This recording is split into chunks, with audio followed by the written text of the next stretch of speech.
आपको बताया परिमेय संख्या क्या होती है ना, वही संख्याएं जिन्हें हम p बाई क्यू के रूप में लिखते हैं उन्हें हम परिमेय संख्या कहते हैं।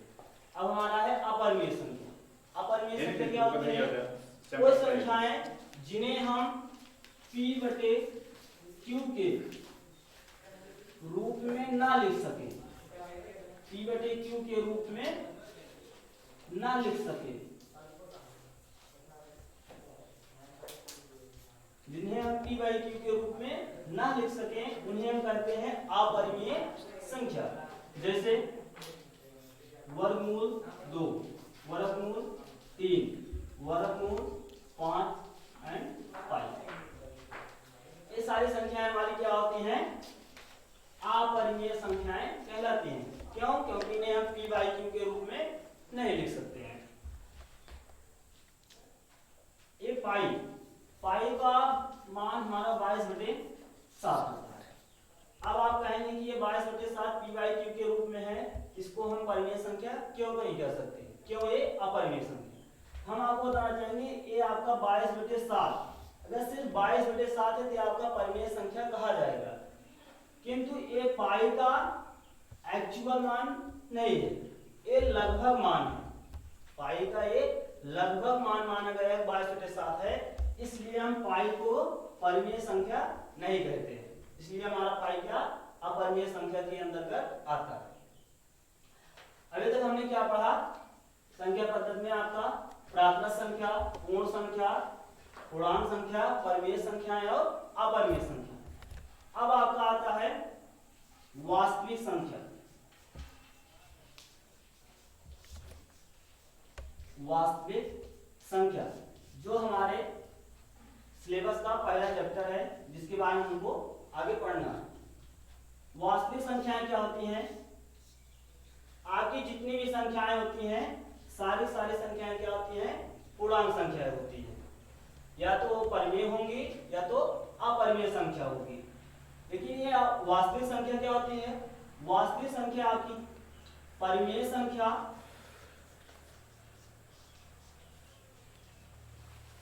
परिमेय संख्या और अपरिमेय संख्या।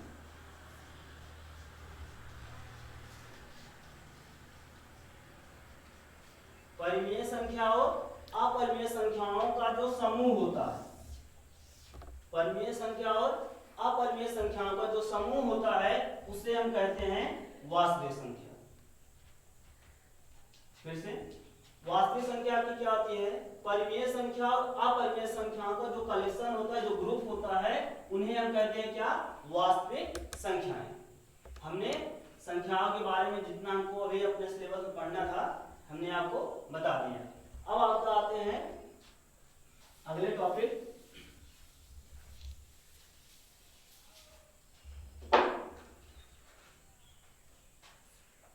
यूक्लिड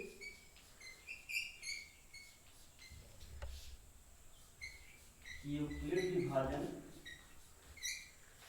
प्रमेयिका।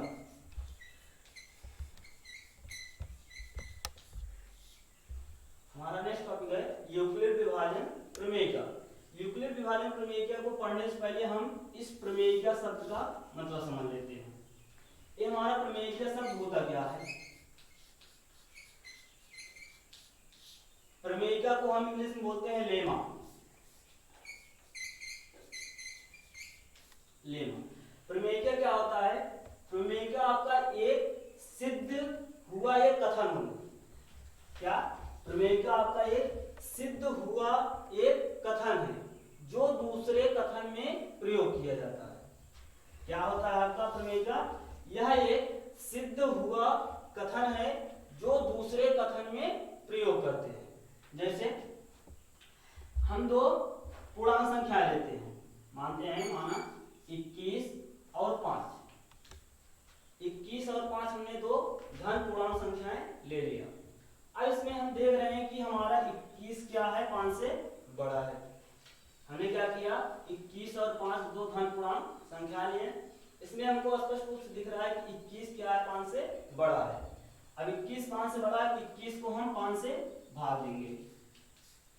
21 को जब हम 5 से भाग देंगे तो कितनी बार जाएगा? 4 टाइम। 20 और हमारा रिमाइंडर बच गया 1। अब हम इस 21 को लिख सकते हैं क्या, 21 को लिख सकते हैं 5 इंटू 4 प्लस का 1। हमने क्या किया, दो धन पूर्णांक संख्याएं लिए 21 और 5। इसमें हम देख रहे हैं कि 21 हमारा क्या है, 5 से बड़ा है। हमने 5 को क्या किया, 21 में भाग दिया तो हमने क्या पाया, एक रिमाइंडर बच गया। अब इस 21 को हमने लिख दिया 5 इंटू 4 प्लस 1। अब यहाँ हम देख रहे हैं ये जो हमारा शेष है, हमारा जो शेषफल बचा ये क्या है, ये 0 से बड़ा है। हमारा हमेशा जो शेषफल होता है क्या होता है, वो 0 से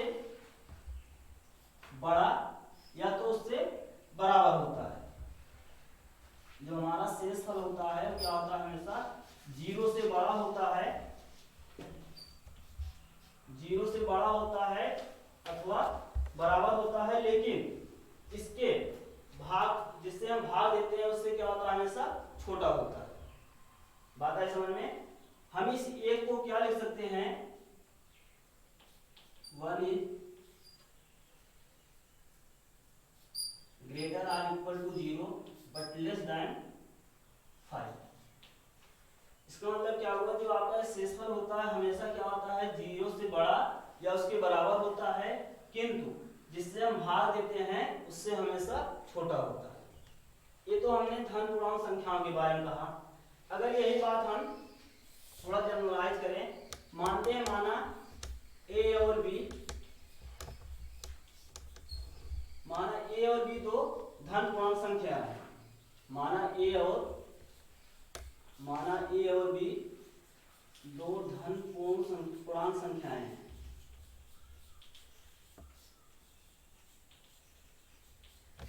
संख्या है। अब हम मान लेते हैं कि a बड़ा है b से। हमने क्या किया, माना a और b दो धन पूर्णांक संख्याएं हैं और मान लिया a बड़ा है b से। अब a बड़ा है b से, हम क्या करेंगे, b को a से भाग करेंगे। b को जब a से भाग करेंगे हमको दो यूनिट नंबर प्राप्त होगा। दो यूनिट नंबर माना ये q भागफल प्राप्त होता है और इसका रिमाइंडर बचता है r। फिर से हमने क्या किया, माना a और b दो धन पूर्णांक संख्याएं ले लिया, a को माना b से बड़ा है, फिर हमने b को a में भाग दिया, हमको दो यूनिट नंबर प्राप्त होते हैं। एक भागफल q प्राप्त हुआ और उसका रिमाइंडर बच गया r। अब इस a को हम लिख सकते हैं a is equal to b into q plus r। Same identity जैसे कि हमने 21 और 5 को लिया था, 21 बड़ा था 5 से, हमने 5 को भाग दिया 21 में, 4 भागफल आया, रिमाइंडर हमारा 1 बच गया। सेम उसी तरह हमने a और b दो धन पूर्णांक संख्या लिया, a को माना बड़ा है b से, फिर b को हमने a में भाग दिया, हमको भागफल q प्राप्त हुआ और शेषफल हमारा r बच गया। जैसे हमने यहाँ 21 को लिखा था 21 is equal to 5 into 4 plus 1, उसी तरह हमने a को लिख लिया, a को लिख सकते हैं a is equal to b into q plus r। अब यहाँ जो एक है क्या है, 0 से बड़ा है तो इसके बराबर होगा और भाजक से क्या होगा, छोटा होगा। अब उसी तरह हम इस r के बारे में हम कह सकते हैं जहां r is greater r equal to 0 but less than b। अब ये जो हमारा कथन हुआ, हमने जो ये कथन पाया a is equal to b into q plus r, जहां r क्या है, 0 से बड़ा तो उसके बराबर है तथा भाजक b से छोटा है। ये जो हमारा कथन है ये कुछ और नहीं, यही हमारा क्या है, यूक्लिड विभाजन प्रमेय का है। आई बात समझ में। हमने a और b के लिए जो कथन प्राप्त किया, क्या a is equal to b q plus r, जहां r क्या है, 0 से बड़ा तथा उसके बराबर है और b से छोटा है। यही कथन, यही जो हमारा पूरा कथन है ये और कुछ नहीं, क्या हमारा यूक्लिड विभाजन प्रमेय क्या है। अर्थात इसको हम परिभाषित कैसे कर सकते हैं, यूक्लिड विभाजन प्रमेय का आपकी वह प्रमेय क्या होती है, जो किसी दो धन पूर्णांक संख्याओं को दिए रहने पर हमको दो यूनिक नंबर प्राप्त होते हैं, दो यूनिक नंबर प्राप्त बी क्यू प्लस आर, जहां r is greater or equal to 0 but less than b. Next topic आपका है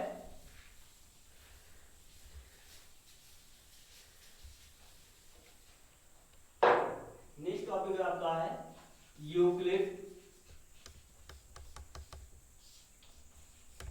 विभाजन एल्गोरिथम। यूक्लिड विभाजन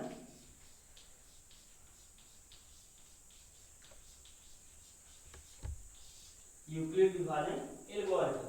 अभी हमने पढ़ा यूक्लिड विभाजन प्रमेय का। अब हमारा नेक्स्ट टॉपिक है यूक्लिड विभाजन एल्गोरिथम। एल्गोरिथम का मतलब होता है कि किसी भी प्रमेयिका में किए गए क्रमबद्ध जो श्रृंखला होती है, क्या किसी भी विभाजन प्रक्रिया में जो क्रमबद्ध हमारा स्टेप होते हैं, जैसे कि किसी भी प्रॉब्लम सॉल्व करने में हमने जितने स्टेप फॉलो किए होते हैं, फॉर एग्जाम्पल 1 2 3 4, इन्हीं की जो श्रृंखला होती है उसी को हम बोलते हैं एल्गोरिथम। यूक्लिड विभाजन एल्गोरिथम। एल्गोरिथम मतलब क्या होता है कि किसी भी प्रमेयिका में किए गए क्रमबद्ध जो तरीके होते हैं उनकी श्रृंखला को क्या बोलते हैं हम?